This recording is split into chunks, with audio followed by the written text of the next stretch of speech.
بسم اللہ الرحمن الرحیم، السلام علیکم۔ آپ دیکھ رہے ہیں مقابل، میں ہوں حمزہ تارڑ، ہمارے ساتھ موجود ہیں ہارون الرشید صاحب۔ آج کے مقابل میں ہم بات کریں گے کہ امریکہ ایران کشیدگی بڑھ رہی ہے، دونوں جانب سے ایک دوسرے کو دھمکی دی جا رہی ہے۔ امریکہ کے عزائم کیا ہیں اور ایران کی کیا حکمت عملی ہو سکتی ہے، اس پر بات کریں گے۔ ساتھ ہی دنیا بھر میں آج کشمیری جو ہیں یوم حق خود ارادیت منا رہے ہیں۔ 71 برس گزر گئے لیکن کشمیریوں کو ان کا حق کیوں نہیں مل سکا، اس پر بات کریں گے۔ ساتھ ہی بات کریں گے سندھ ہائی کورٹ نے پی آئی اے کے سی ای او کو کام کرنے سے روک دیا ہے۔ ایئر مارشل ارشد ملک کی کارکردگی کیسی رہی، پی آئی اے نے کتنا اچھا کام کیا اور خسارہ کتنا کم ہوا، اس پر بھی بات کریں گے۔ ساتھ ہی بات کریں گے ایک وفاقی وزیر نے ایک بار پھر سے ایک اینکر پرسن کو ایک بار پھر سے ایک شادی کی تقریب میں تھپڑ جڑ دیا ہے۔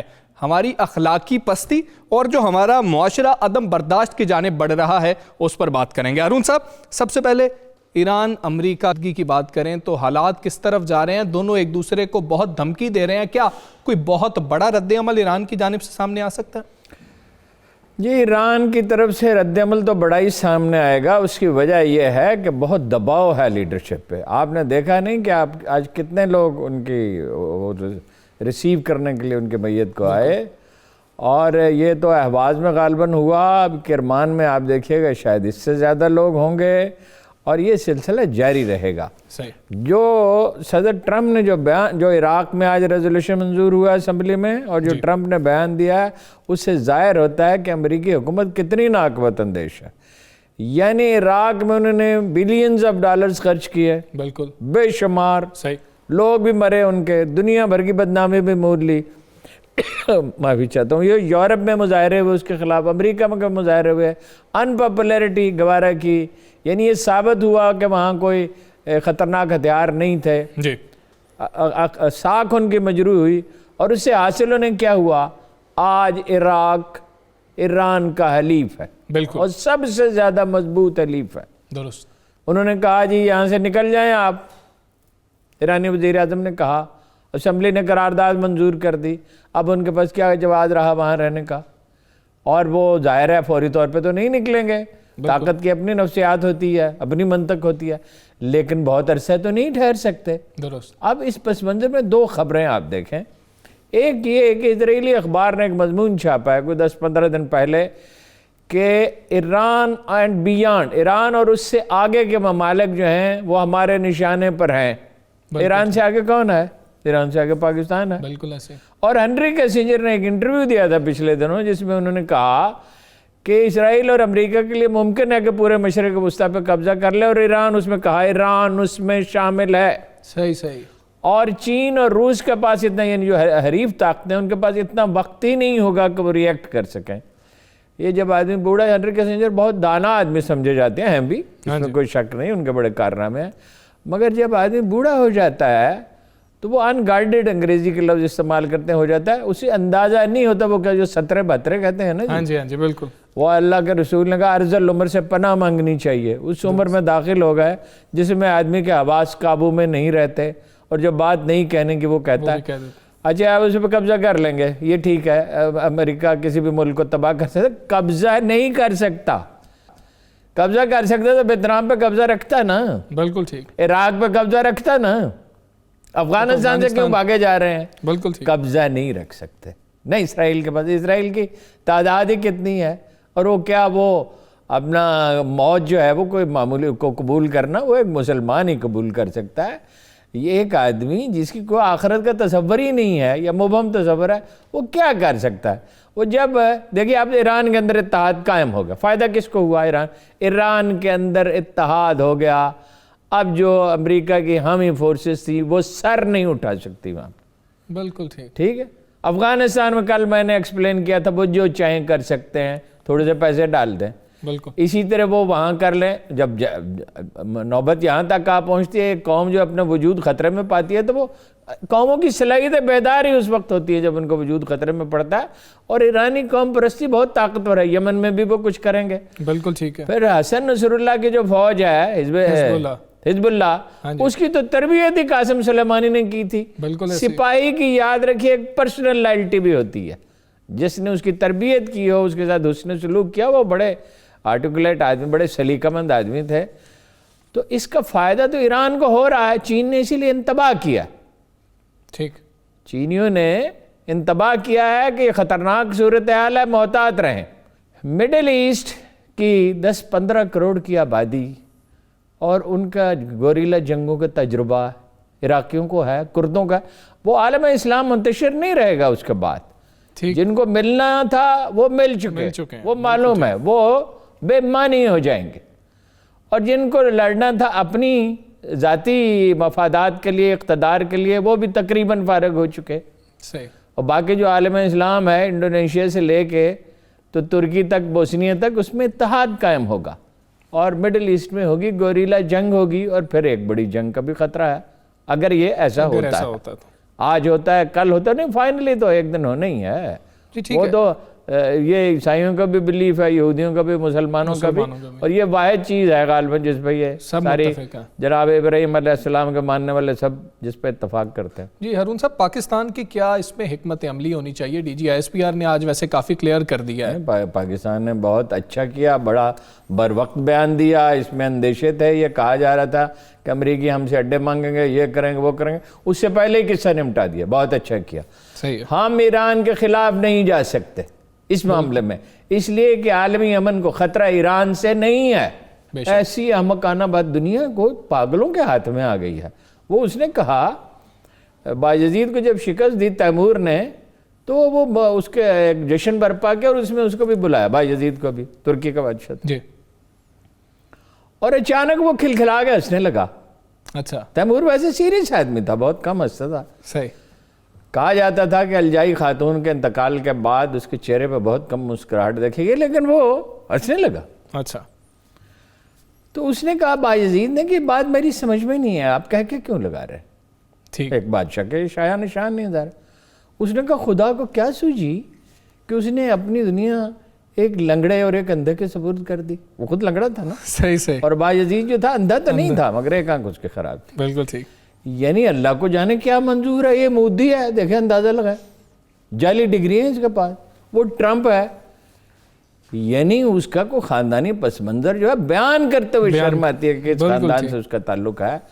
اور وہ یہ کہہ رہا ہے کہ ہم جناب یہ کر دیں گے، اور 52 مقامات میں اہم مقامات تو یہی ہیں. اور اشارہ کیا اس نے صاحب کلچرل مقامات. تو اس سے بڑی تباہی آئے گی. اس سے ایران ختم نہیں ہوگا. اگر وہ قبضہ رکھ سکتے، میں نے آپ سے عرض کیا تھا جو پہلی جنگیں لڑی ہیں وہاں پہ کسی ملک پہ قبضہ وہ رکھ نہیں سکے. بالکل ایسے نہیں رکھ سکے. امریکی فوجی جو ہے نا، وہ سر سے پاؤں تک لوہے میں چھپا ہوتا ہے. اس کے باوجود وہ ڈرتا ہے کہ یہاں افغانستان میں بعض واقعات ہوئے ہیں کہ پاکستان سے درخواست کی گئی کہ ہمارے فوجیوں کو بچائیں. بالکل. اور ایک فوجی ہے اور اس کو اگر لوگوں نے گھیر لیا ہے تو وہ تو مکمل طور پر اس کے پاس شاندار ہتھیار ہیں. ہاں جی. یہ لڑنے والی قوم نہیں ہے، اسے ڈرنے کی کوئی ضرورت نہیں ہے. اور بہرحال اگر آپ بلیک میل ہوتے ہیں تو پھر ہوتے چلے جاتے ہیں، پھر اس کی کوئی آخری حد تو نہیں ہے. تو بالکل ٹھیک کیا DGISPR نے کہ ہم اپنی سرزمین کو بالکل استعمال ہونے نہیں دیں گے. بالکل ٹھیک. بر وقت اور بہترین جواب جو ہے پاکستان کی جانب سے سامنے آیا ہے.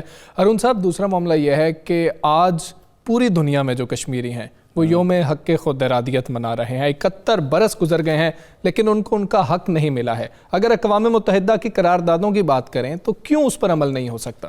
نہیں، وہ قراردادوں کی کیا، اقوام متحدہ کی کیا حیثیت ہے.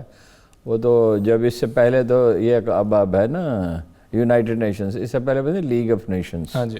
تو اس پہ اقبال نے کہا تھا بہر تقسیم قبور انجمن ساختن، قبریں آپس میں تقسیم، قبرستان تقسیم کرنے کے لیے ایک تنظیم بنائی گئی ہے. وہ اس لیے نہیں بنائی گئی ہے کہ دنیا میں امن قائم کرے. وہ تو آپ دیکھیں نا، تیمور میں مسئلہ تھا کرسچنز کا، وہاں پہ کوئی بت پرست قبائل ہیں سوڈان میں، تو اس کے لیے تو بڑا پریشر ڈالا اقوام متحدہ نے، امریکہ نے بھی ڈالا. بالکل.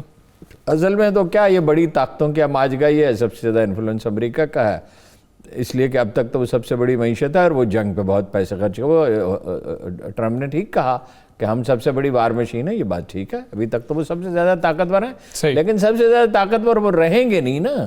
بالکل. جو پہلے بڑی عالمی طاقتیں تھیں وہ کیسے تباہ ہوئی ہیں؟ کبھی ہٹلر بھی عالمی طاقت تھا، چلے مختصر عرصے کے لیے ایسے ہی ہو گیا. یہ سوویت یونین 1979 کے شروع میں جو سروے ہو رہے تھے دنیا بھر میں 70% لوگ کہتے تھے کہ سوویت یونین جو آگے بڑھتا چلا 350 سال سے آگے بڑھ رہا تھا. پھر کیا ہوا افغانستان میں؟ اسی افغانستان میں یہی ایران کے ساتھ جو افغانستان ہے، اسی افغانستان میں روسی اترے تھے نا 1 لاکھ فوج لے کے، اور اس وقت وہ دنیا کی سب سے بڑی وار مشین تھے. اور وہ کوئی پیدل جنگیں تھوڑی ہوتی تھیں، کوئی گھڑ سوار تو جنگیں نہیں لڑتے تھے. وہ جناب طیارے ان کے بستیوں پہ بمباری کرتے تھے کہ Mi-24 کون سا ہیلی کاپٹر تھا وہ استعمال کرتے تھے. 5000 برس پرانے دیہات انہوں نے تباہ کر دیے. 13 لاکھ آدمی قتل کیے، 13 لاکھ، اور 13 لاکھ اپاہج ہوئے، اور 2000 سے زیادہ دیہات تباہ ہوئے. پھر کیا ہوا؟ پھر سوویت یونین ٹوٹ گیا. بالکل ایسے. سپر پاور کا کیا مطلب ہے؟ سپر پاور کی بھی لیمیٹیشنز ہیں، ان کی بھی حدود ہیں. اپنی حدود سے نکلیں گے تو اس کا نتیجہ خراب ہوگا. پاکستان کے لیے پاکستان کو بے حد محتاط بھی رہنا چاہیے اور بے حد متوازن بھی رہنا چاہیے. یہ تنے ہوئے رسے پر چلنے کی بات ہے، مگر اس کے سوا ہمارے پاس کوئی چارہ نہیں. دیکھیے بمباری اگر ہوگی تو مہاجرت ہوگی. آخر وہ کہاں جائیں گے وہ لوگ؟ ہاں جی، عالم عرب کے کچھ عراق چلے جائیں گے، کچھ ادھر رہیں گے، زیادہ پاسبلٹی ادھر رہیں گے، اور ہمارے لیے تو بہت مسائل پیدا ہوں گے. ہم کیسے انہیں سنبھالیں گے؟ پہلے ہی کراچی میں کچھ ایرانی آئے، اس کی وجہ سے بڑی پیچیدگیاں پیدا ہوئیں، بدگمانیاں دونوں ملکوں میں پیدا ہوئیں.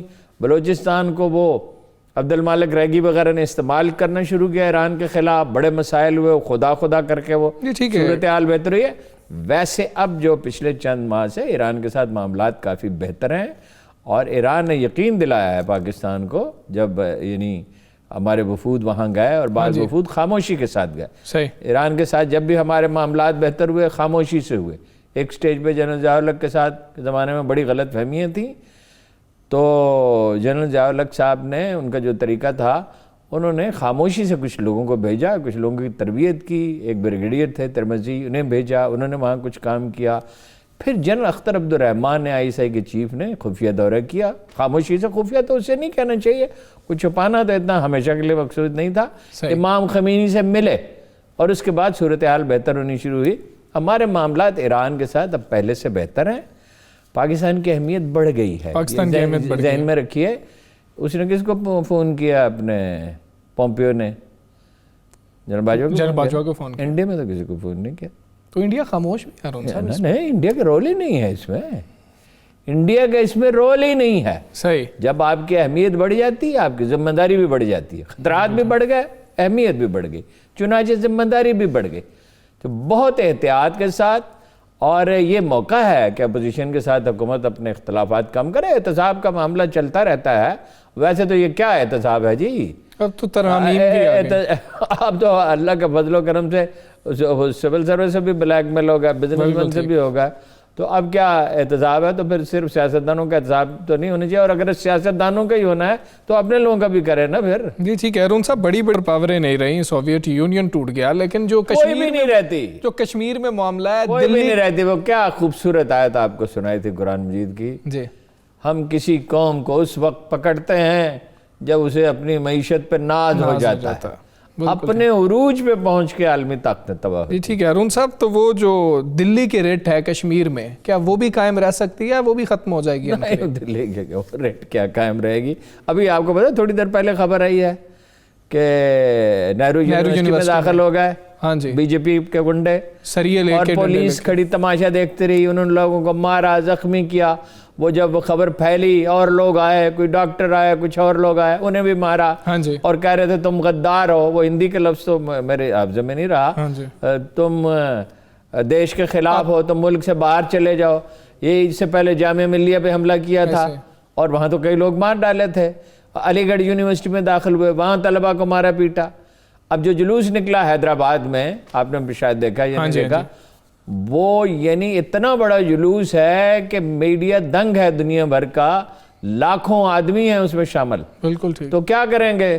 یعنی آپ جو آسام میں بے چینی ہے، بنگال میں بے چینی ہے، پنجاب میں بے چینی ہے، جھارکھنڈ میں بے چینی ہے، کئی اور ریاستوں میں بے چینی ہے دلی کے غلبے کے. یہ جو ناراض طاقتیں ہیں ان کے درمیان اتحاد ہونا شروع ہو جائے گا. یہ ایک دوسرے کی کئی طرح سے مدد کریں گے. بالکل ٹھیک. یعنی کوئی تربیت میں مدد کر سکتا ہے, کوئی کسی کے پاس کوئی خاص قسم کا کوئی اسلحہ بنانے کا نسخہ ہے.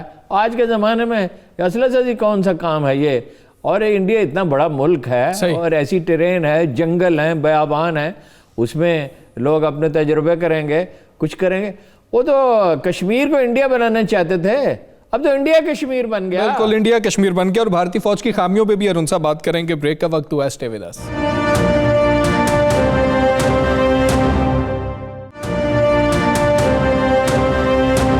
Welcome back. بریک سے پہلے ہم بات کر رہے تھے کشمیر ایشو پر. ارون صاحب, کشمیر کے معاملے پہ بات کریں تو نئے بھارتی آرمی چیف آئے ہیں, انہوں نے آتے سب سے پہلا کام وہی کیا جو ان کو کرنا بھی چاہیے تھا شاید, کہ آرمی میں آئے ہیں, آرمی چیف بنتے ساتھ پاکستان کو دھمکی دے دیا. پاکستان بھی اس کو انڈرسٹینڈ کرتا ہے. دیکھیے وہ تو اپنی پوزیشن بہتر بنانے کے لیے نا, ان کی آرمی کی حالت تو اچھی نہیں ہے, آپ کو معلوم ہے, ہم اس پہ بات کرتے رہتے ہیں. بالکل ایسے. یعنی سیاچن پہ جو بھی پاکستانی فوجی افسر جاتا ہے وہ والنٹیئر ہو کے جاتا ہے, رضاکارانہ طور پہ جاتا ہے. کبھی یہ نہیں ہوا کہ جبرن کسی کو بھیجنا پڑا, وہ نہیں جانا چاہتا. اس کے مقابلے میں انڈیا میں کیا صورتحال ہے؟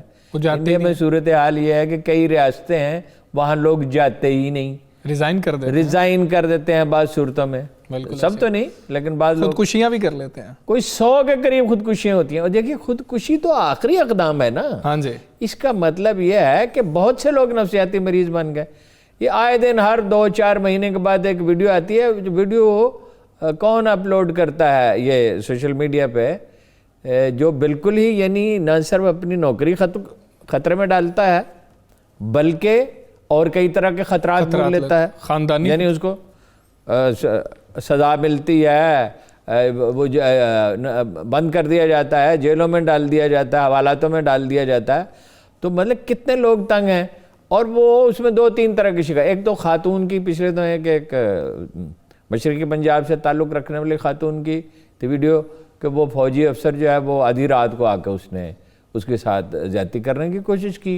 وہ کہتی ہے کہ ہم 2 خواتین افسر تھی, ہم وہاں گئی, گاڑی لے کے سردی میں ٹھٹرتی رہی, ہم نے رابطہ کیا, کسی کے خلاف کوئی کارروائی نہیں ہوئی.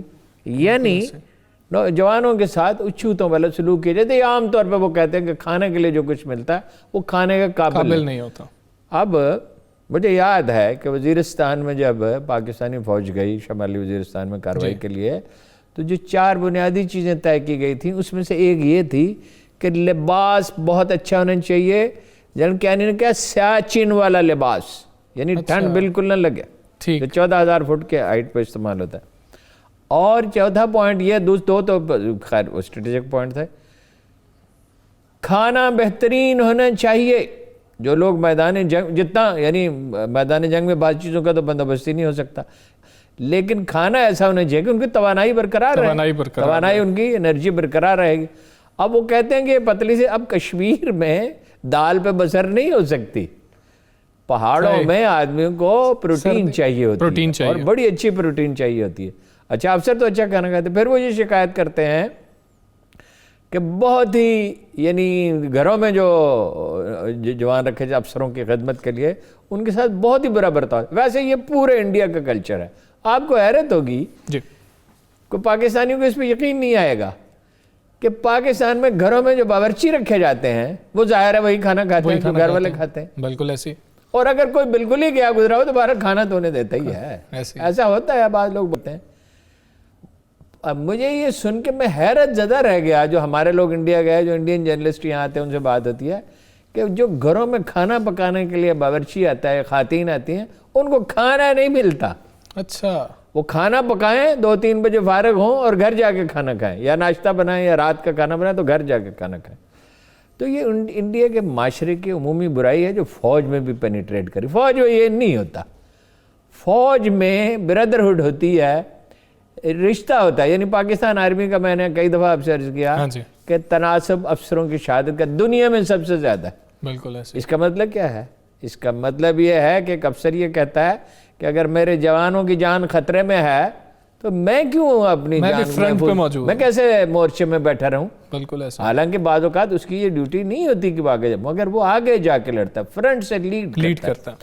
تو یہ انڈین آرمی ہے, یہ اس کی حالت ہے. دھمکیاں وہ کیا دے رہے ہیں؟ اگر ان کے بس میں ہوتا منصوبہ تو وہ 99 میں انہوں نے آرمی موو کی، ہاں جی، اور 2000 میں شاید 79 میں مجھے یاد ہے کہ انہوں نے آرمی موو کی، تو حالت یہ تھی کہ جہاں کہیں، یہ انڈین اخباروں میں لکھا ہے صحیح، اور کتابیں چھپی ہیں وہاں پہ، جہاں کہیں انہوں نے موو کیا پلان بدل کر بھی، تو پاکستانی فوج کو انہوں نے اپنے سامنے پایا۔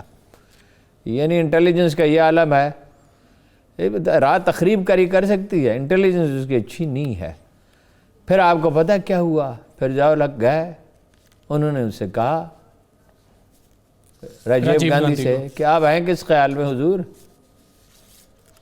آپ تو یاد رکھیں گے، آپ کا تو وجود ہی مٹا دیں گے ہم۔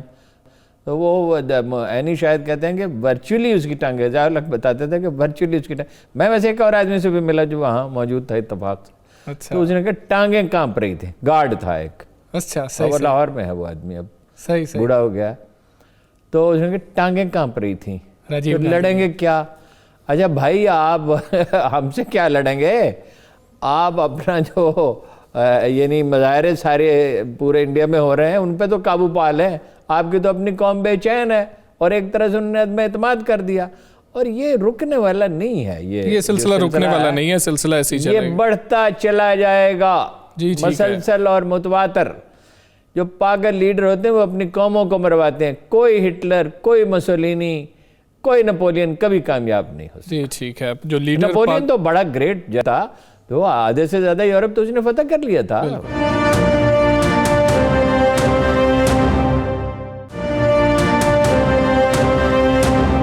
ارون صاحب آگے بڑھتے ہیں، تو پی آئی اے کے سی ای او جو ہیں ارشد ملک صاحب، ان کو کام کرنے سے روک دیا گیا، اسٹے آرڈر تو ہو گیا لیکن ان کی خدمات تو ہیں، انہوں نے کئی اچھے کام کیے ہیں، کیسی کارکردگی ان کی رہی ہے، آپ کیسے دیکھتے ہیں؟ نہیں، کئی اچھے کام کیا مطلب ہے، انہوں نے تو اتنی اعلیٰ کارکردگی ہے کہ اس کا یقین ہی نہیں آتا۔ اگر ہمارے پاس ڈیٹا نہ ہو اور اگر ہمارے ذرائع مستند نہ ہو تو ہم کہیں گے کہ یہ کوئی ہمیں کہانی سنا رہا ہے، یہ کیسے پاسبل ہے؟ دیکھیے نا، خسارہ تو 2004 کے بعد پی آئی کا بڑھتا گیا، اور بڑھتے بڑھتے اتنا ہو گیا کہ خوف طاری ہو گیا کہ یہ تو ملک کا بجٹ ہی برباد کر کے رکھ دیں گے۔ اس خسارے میں کتنی کمی ہوئی؟ آپریٹنگ 41%، بالکل ایسے 41% خسارے میں کمی ہوئی۔ تو کمی ایسے تو نہیں ہو گئی نا، صرف یہ تو نہیں کہ مسافر بڑھ گئے، اس سے تو نہیں خسارے میں کمی ہو سکتی۔ خریداری ٹھیک ہونے لگی، جو وسائل ضائع ہوئے تھے وہ بچا لیے گئے، کتنی نئی فلائٹیں انہوں نے شروع کیں، 2 نئے جہاز انہوں نے خریدے، انہوں نے آڈٹ نہیں ہوا تو انہوں نے آڈٹ کرایا، پروازیں وقت پہ پہنچنے لگیں۔ تو یہ کہ ایک آدھ خدمات نہیں ہیں، ان کی بہت خدمات ہیں، اور سب سے اہم جو بڑا کارنامہ انہوں نے انجام دیا وہ یہ ہے کہ یہ تو ایک مافیا کے چنگل میں تھی، بالکل ایسے اس مافیا کو انہوں نے توڑ ڈالا، یعنی جعلی ڈگریوں کے ساتھ لوگ نوکریاں کر رہے تھے، اور وہ ان کے خلاف یا اسٹے ہو جاتا تھا، یا پھر یہ ہے کہ جو اس کی لیگل برانچ ہے وہ کیس ہی فائٹ ڈھنگ سے نہیں کرتی تھی۔ ٹھیک، جب وہ کیس خود مدعی ہی مقدمہ نہیں لڑے گا، اگر باڑھ ہی کھیت کو کھانے لگے تو بچے گا کیا؟ پھر یونین کے لیڈر جو ہیں وہ من مانی کرتے تھے، جو میں نے کئی دفعہ دیکھا کہ بھائی جہاز میں سیٹ نہیں ہے، وہاں جائیں تو پی آئی کا سٹاف بیٹھا ہوا ہے۔ بھائی سٹاف تو تب اس میں سفر کرتا ہے جو سہولت انہیں حاصل ہے، خیر وہ حاصل ہونی بھی چاہیے۔ ایک بڑا دلچسپ واقعہ آپ کو بتاؤں، جی، مجھے پی آئی اے کے یونین کے وہ پرو پیپلز پارٹی یونین تھی، اس کے سیکٹری ایک دن ملے اور انہوں نے بڑی خوشی سے مجھے ایک خبر سنائی، اور مجھے اتنا صدمہ ہوا ان کی بات سن کے کہ میں حیرت زدہ رہ گیا کہ ایسے تماشے بھی دنیا میں ہوتے ہیں۔ یعنی پاکستان کی حالت بہت حکمرانوں کی خراب رہی ہے، بعض بڑے کرپٹ رہے ہیں، لیکن یہ بھی نوبت آ سکتی ہے، یہ کبھی ہم نے سوچا ہی نہیں تھا۔ انہوں نے کہا ہم اپنے مطالبات لے کے گئے صدر زرداری کے پاس، صحیح، انہوں نے کہا یہ کیا ہے، اس میں اور ادھا فکر، اچھا، اس لیے کہ انہیں استعمال کرتے تھے بھائی، جلسوں پہ، انہیں جلسے جلوسوں پہ تو لے جاتے تھے، ان کے ذریعے فنڈز جمع کرتے تھے۔ اچھا، یہ وہاں پی اے میں یہ کلچر تھا کہ یونین کے عہدے داروں کی خدمت خاطر مدارات کی جائے گی، ویسے بھی یہ ٹینڈنسی ہے، اس کا بھی واقعہ کسی وقت آپ کو بتاؤں گا۔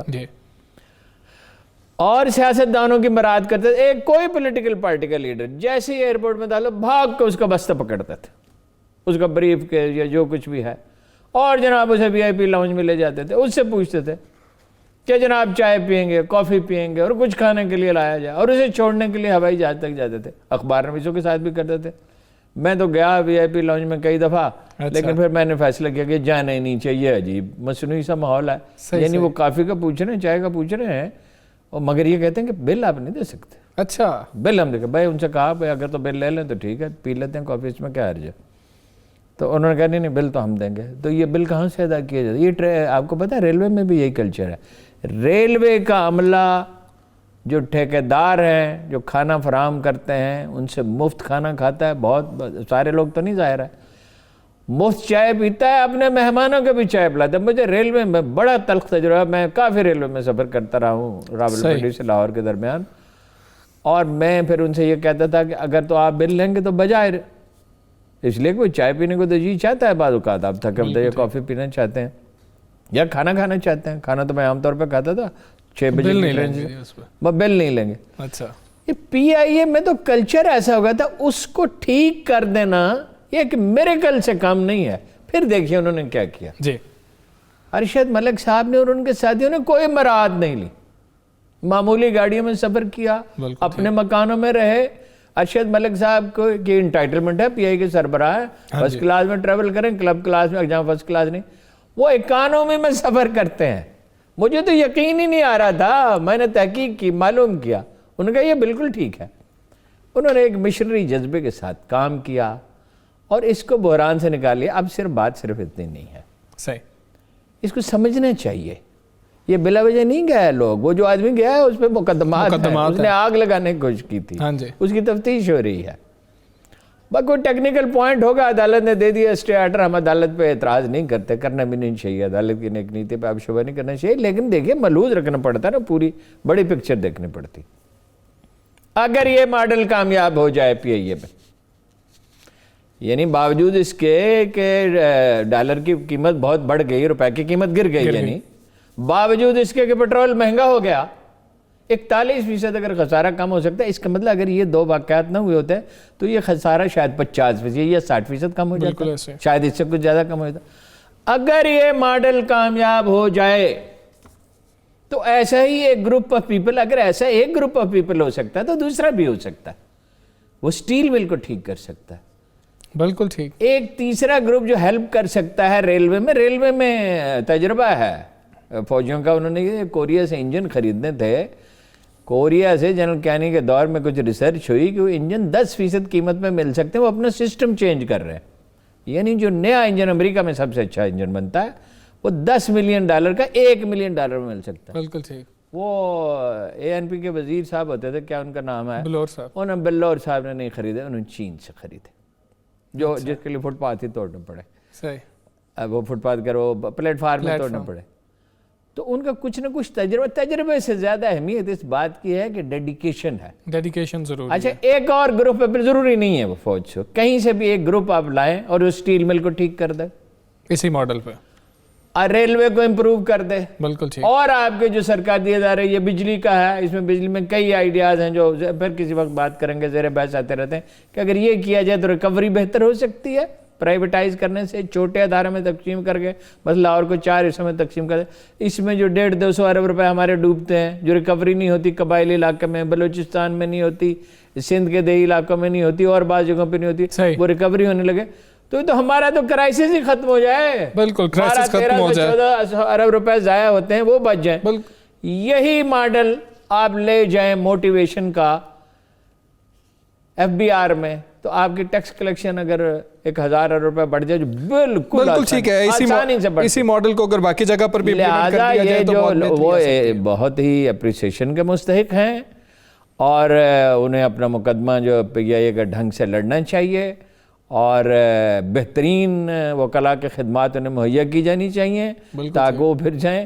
اور بھائی ہماری جان چھوٹ جائے اس خسارے سے تو ہمیں دنیا کے سامنے بھی کا کشکول لیے ہم کیوں پھریں گے؟ بالکل ٹھیک ہے، خسارے سے جان چھوٹ جائے. اور ارشد ملک صاحب بھی یہی کہتے ہیں کہ اگر 2020 میں بھی اسی طرح سے ٹیم کو کام کرنے دیا گیا اور ٹیم ایسے ہی کام کرتی رہی تو مزید خسارہ جو ہے وہ کم ہو جائے گا. یہاں بریک کا وقت ہوا ہے، بریک کے بعد بات کریں گے. ایک تھپڑ کی گونج جو ہے وہ بہت سنائی دے رہی ہے.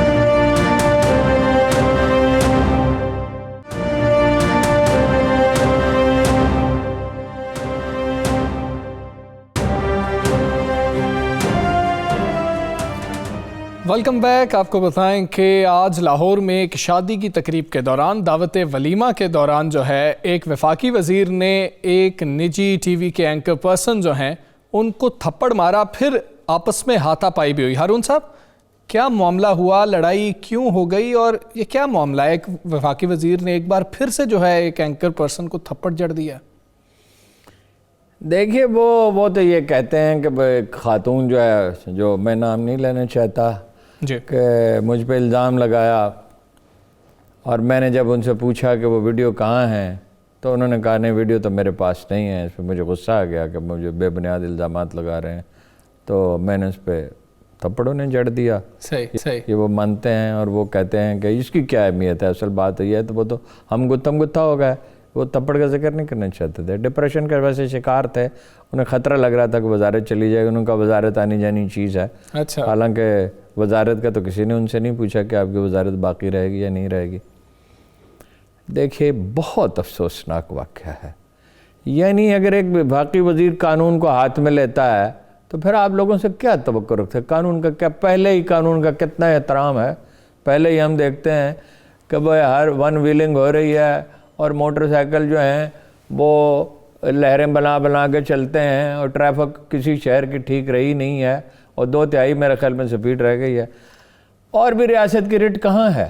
بالکل کہیں بھی نہیں ہے. جو طبقہ اٹھتا ہے اسے بلیک میل کر لیتا ہے. پولیس نے بلیک میل کر لیا، سول سروس نے کر لیا، بزنس مین نے بلیک میل، جو آدمی ڈاکٹر چڑھ دوڑے ہاسپٹل. پہلے ہی ریٹ نہیں ہے تو جب یہ مثالیں قائم ہوں گی تو پھر ریٹ کہاں رہے گی؟ دوسری بات یہ ہے کہ دیکھیے وزیر اعلیٰ سمیت، گورنر سمیت، محسن لغاری سمیت ایک معزز آدمی ہیں، ان کے بیٹے کی شادی ہے، ان کے عزیز و اقارب ہیں، ان کے دوست ہیں، ان سب کی توہین ہوئی. بالکل. اسحاق خاقانی صاحب ساتھ کھڑے تھے جب اسے مارا تھپڑ تو وہ ان کے اوپر گرا، اسحاق خاقانی صاحب کے اوپر گرا. اسحاق خاقانی صاحب میز پہ گرے. اب وہ 70-72 سال کے آدمی ہیں، صحت اچھی ہے ماشاءاللہ ان کی، لیکن 70-72 برس کے آدمی ہیں، وہ بچ گئے. یعنی میز پہ گرے نا، تو میز پہ اگر اس طرح اچانک آدمی گرے تو کیا ہو سکتا ہے؟ بالکل ٹھیک. تو خدا کا شکر ہے کوئی نقصان نہیں ہوا. وہ جہانگیر ترین کے پاس کھڑے تھے. اب یہ ان سب کی توہین ہے. بھائی 2 آدمیوں کا جھگڑا، اول تو ہاتھ اٹھانا جو ہے اس کا کیا جواز ہے؟ لیکن اف ایٹ آل ایسا آپ نے کرنا ہی ہے تو یہ 2 آدمیوں کا معاملہ تو 2 آدمیوں کے درمیان ہونے چاہیے، انہیں 5 آدمیوں کے درمیان تو نہیں ہونے چاہیے. فواد صاحب کو اور یہ جو پنجاب میں وزیر ہیں کمیونیکیشن کے، ان کو ٹائیگر کا لقب دیں گے جی تو پھر ان کی حوصلہ افزائی ہوگی نا، پھر تو یہی کریں گے. بالکل ٹھیک ہے. ہارون صاحب وہ وزیر صاحب تو یہ کہہ رہے ہیں کہ بعض اخبار نویس جو ہیں انہوں نے پہلے بھی ایک ایسا کیا، میں نے ایف آئی اے سے بھی معاملہ کیا لیکن میری بات نہیں سنی جا رہی ہے. ایف آئی اے سے بھی کیا، وزیر داخلہ سے بھی رابطہ کیا، اس سے کیا چیز ثابت ہوتی ہے؟ اس کا مطلب یہ ہے کہ ایک وزیر کے معاملے میں قانون نافذ نہیں ہو سکتا اگر وہ حق پر ہیں. یہ تو ٹھیک ہے، انہوں نے ایک بات ٹھیک کہی کہ کردار کشی نہیں ہونی چاہیے. بالکل ٹھیک بات ہے، یہ تو معقول بات ہے نا. بلا جواز آپ کو بغیر ثبوت کے آپ الزامات کیسے لگا سکتے ہیں اور سنگین الزامات کیسے لگا سکتے ہیں؟ یہ بات تو ٹھیک ہے. بالکل ٹھیک. اس کا مطلب یہ ہے کہ ایک وزیر کو انصاف نہیں مل سکتا تو عام آدمی کو انصاف کہاں سے ملے گا؟ یہ تحریک انصاف آپ نے بنائی کس لیے تھی؟ انصاف دینے کس کا نام تحریک انصاف رکھا؟ تو 15 مہینے میں انصاف فراہم کرنے کے لیے آپ نے کون سے اقدامات کیے ہیں؟ اب وہ کہتے ہیں میری عزت ہے. بالکل ٹھیک ہے، ہر آدمی کی عزت ہے، باقی لوگوں کی کوئی عزت نہیں ہے. اس کے لیے آپ نے کتنا پولیس کو بہتر بنایا، عدالتوں کو کتنا بہتر بنایا، تفتیش کو کتنا بہتر بنایا، ایف آئی اے میں کیا اصلاحات کی. آج ایف آئی اے کا چیف انہیں کہتا ہے ہماری تو کیپیسٹی محدود ہے. تو محدود ہے نا کیپیسٹی، اس میں شک کیا ہے؟ نہ کوئی تربیت ہے، نہ کوئی آلات ہیں ان کے پاس، نہ ان کی تعداد پوری ہے، ٹریننگ ہی نہیں ہے بحال. بس ریاست کی ریٹ ہی نہیں ہے تو بھائی ریاست کی ریٹ بحال کریں صحیح، اور اداروں کی کیپیسٹی بڑھائیں اور مقدمات فیصل ہوں. اب سوڈان جیسے پسماندہ ملک میں وہاں گیا تھا, میں سنائی نہیں کہہ رہا, صحیح 3 دن کے اندر عام طور پہ مقدمات کا فیصلہ ہو جاتا ہے. اچھا 3 دن نہ صحیح, یہ کورٹس بنائی جس کے وکیلوں نے مزاحمت کی, اس میں ہو رہے تھے فیصلے 3-3 4-4 دن میں ہو سکتے تھے. وکیلوں نے مزاحمت کی تو پھر 2-3 مہینے میں 1 مہینے میں ہونے لگے. تو آپ وہ اقدامات کریں نا جی, جہاں کہیں کوئی قانون کے راستے میں رکاوٹ ہے ان رکاوٹوں کو دور کریں. ازالہ حیثیت عرفی کا قانون آپ بہتر بنائیں نا. انہوں نے کہا, فواد صاحب نے ٹھیک کہا, انہوں نے کہا جی لندن میں اگر کوئی آدمی ایسی حرکت کرے اس کی جائیداد اگر زیادتی کرے, بالکل ٹھیک, تو پاکستان میں بھی یہی ہونا چاہیے. تو ارون صاحب کیسے روکا جائے؟ قانون سازی کریں, سول اداروں کو مضبوط کریں. اس کا علاج یہ تو نہیں ہے کہ جو آدمی سمجھے میرے ساتھ زیادتی ہوئی ہے, وہ خود ہی بھائی صاحب معاملہ تو وہ وکیل ہیں اور بڑے زبردست وکیل ہیں, ذہین آدمی ہیں. صاحب معاملہ تو جج نہیں ہوتا. بالکل دو آدمی کو جھگڑا, میرا آپ کا جھگڑا ہے, تو میں کیسے جج ہو گیا یا آپ کیسے جج ہو گیا؟ جج تو ایک ثالث ہوگا یا باقاعدہ جو جج ہے وہ ہوگا. اس کا مطلب ہے آپ کا نظام انصاف تباہ ہو چکا ہے. آپ کو اس کی فکر, وہ کہتے ہیں مجھے اپنی عزت کی فکر ہے, بالکل اپنی عزت کی فکر ہونی چاہیے, اور اس نظام انصاف کی بھی تو کوئی بالکل فکر کر. لیکن ارون صاحب ہمارے معاشرے سے برداشت کا ایلیمنٹ بھی ختم ہو گیا, اخلاقی طور پہ ہم بہت نیچے آ گئے. بڑا دلچسپ تبصرہ کیا, پی ٹی آئی کے ایک لیڈر کو کسی نے فون کیا, بڑے اہم لیڈر کو, ان سے میری بات ہوئی, انہوں نے کہا کہ یہ کنٹینر سائیکی ہے. اچھا, یہ کنٹینر سے یہ سلسلہ پھیلا ہے. تو جب پولیٹیکل پارٹیز میڈیا سیل بنائیں گی اپنے مخالفین کی اور اخبار نویسوں کے کردار کشی کے لیے, جب ملک میں ایسے ڈرامے ہو رہے ہوں گے, کراچی میں اور لاہور میں ایسے ڈرامے ہوتے ہیں جس میں ماں کی گالی, بہن کی, بیٹی کو, بہو کو, تو اس ان رشتوں کی اتنی تذلیل کی جاتی ہے, یعنی وہ ایسے فکریں جو دہرائے بھی نہیں جا سکتے, جو ٹی وی پہ دکھائے ہی نہیں جا سکتے. جی ٹھیک ہے, ہمیں اخلاق جب چینلوں سے ایسے, اب پھر انہی کے یہی اداکار جو ہیں جو غلاظت پھیلانے والے, پھر ان کو ٹی وی چینلوں میں موقع دیا جائے گا. آپ نے کب اس کو روکنے کی کوشش کی؟ میں نے شہباز شریف صاحب سے کہا تھا کہ آپ 2 کام کر دیں, آپ تو بڑی عظمت کتابیں کرتے ہیں نا, لاہور کی ٹریفک ٹھیک کر دیں اور گندے ڈرامے بند کر دیں, تو میں مان جاؤں گا آپ کو کہ آپ لیڈر ہیں. تو یہ سب سارا سوشل فیبرک تباہ ہو رہا ہے, ایک آدھ چیز نہیں, بہت سے پہلو ہیں. بالکل ٹھیک, تو اس پہ توجہ کیوں نہیں دیتے؟ جی ٹھیک ہے, اس پہ توجہ دینی چاہیے. ارون صاحب, پی ٹی آئی کے اندر اختلافات کی بات ہو رہی تھی کہ ناراضی بھی چل رہی ہے, وہ معاملات رک گئے ہیں یا واقعی بڑھتے چلے؟ نہیں, وہ تو کل بھی جو تھانے انہوں نے ماڈل تھانے کا افتتاح کیا, اس میں سبطین خان شریک نہیں ہوئے, اور ببلی صاحب ہے وہ بھی نہیں شریک ہوئے, اور سبطین کے اور امجد خان کے ملاقات نہیں ہے. پچھلی دفعہ سبطین گئے, انہوں نے وزیر اعلیٰ سے ہاتھ نہیں ملایا. اچھا, تو وہ تو اختلافات اسی طرح. ٹھیک ہے ارون صاحب, ذوالفقار علی بھٹو صاحب کا آج جو ہے سالگرہ کا دن تھا, جنم دن تھا, منایا بھی گیا ہے. انہوں نے پاکستان کی سیاست میں کیا فرق لے کے آئے تھے ذوالفقار علی بھٹو صاحب؟ بھٹو نے فرق تو دیکھیے ایک ہی بنیادی پیدا کیا, وہ یہ ہے کہ عام آدمی کو سیاست میں لائے. وہ ٹھیک ہے, اس سے پہلے یہ نہیں ہوتا تھا. اس سے پہلے سیاسی پارٹیاں لوگوں کو جذباتی نعروں پہ کچھ نہ کچھ جمع تو کر لیتی تھی. 47 کے بعد عام آدمی کا سیاست سے رشتہ, سیاست سے بھی اور اس سے ریاست سے بھی کمزور ہوتا گیا تھا. وہ عام آدمی کو لے کے آیا, اسے موٹیویٹ کیا. انہیں بھٹو صاحب یہ نہیں سمجھتے تھے 88 کے الیکشن میں کہ میں اتنی سیٹیں لے لوں گا, لیکن عام آدمی کو ایک بڑی تعداد کو موٹیویٹ کرنے میں کامیاب ہو گئے. ٹھیک, اور اس کے نتیجے میں ایک بڑی تبدیلی پیدا ہوئی, ایک نئے کلچر نے جنم لیا, اور ان کے کارنامے بھی ہیں. انہوں نے ایٹمی پروگرام شروع کیا, انہوں نے آئین منظور کیا, انہوں نے عام آدمی کی پاسپورٹ تک پہنچ کو ممکن بنایا. انہوں نے انڈیا جن علاقوں پہ قبضہ کیا تھا وہ واپس لیے, جو گرفتار فوجی تھے سویلینز انہیں واپس رہا. لیکن اس ملک کا سوشل فیبرک تباہ کرنے میں اور اس ملک کی اکانومی کو برباد کرنے میں بھٹو صاحب کا جتنا حصہ ہے اتنا کم ہی کسی کا ہوگا. نیشنلائز کر لیا, انڈسٹری تباہ کر دی, نیشنلائز کر دیا, اور اس کے نتیجے میں منی لانڈرنگ شروع ہو گئی, بڑی تباہی اس سے آئی. ارون صاحب, گیس کا مسئلہ بھی ہے, یہ کیا مسئلہ ہے, کیوں کنٹرول نہیں ہو رہا ہم سے؟ گیس کا مسئلہ بہت سادہ ہے. اچھا, وہ اخلاقی ضرورت نہیں ہے ہمیں باقی بتائیں لوگوں کو. دیکھیے یہ اتنے سینکڑوں ہزاروں CNG اسٹیشن یہ لگانے کا کیا جواز تھا؟ صحیح ہے, آپ کے پاس یا تو گیس ہو اتنی, ٹھیک, یعنی گیس ضیاء الحق کے زمانے میں اور بھٹو صاحب کے زمانے میں زیادہ تھی یا اب زیادہ ہے؟ بالکل ٹھیک, اب کم ہے نا. ہاں جی, اور آبادی دگنی سے زیادہ ہو گئی. بالکل ٹھیک, 2.5 گنا ہو گئی بھٹو سے لے کے اب تک تقریباً.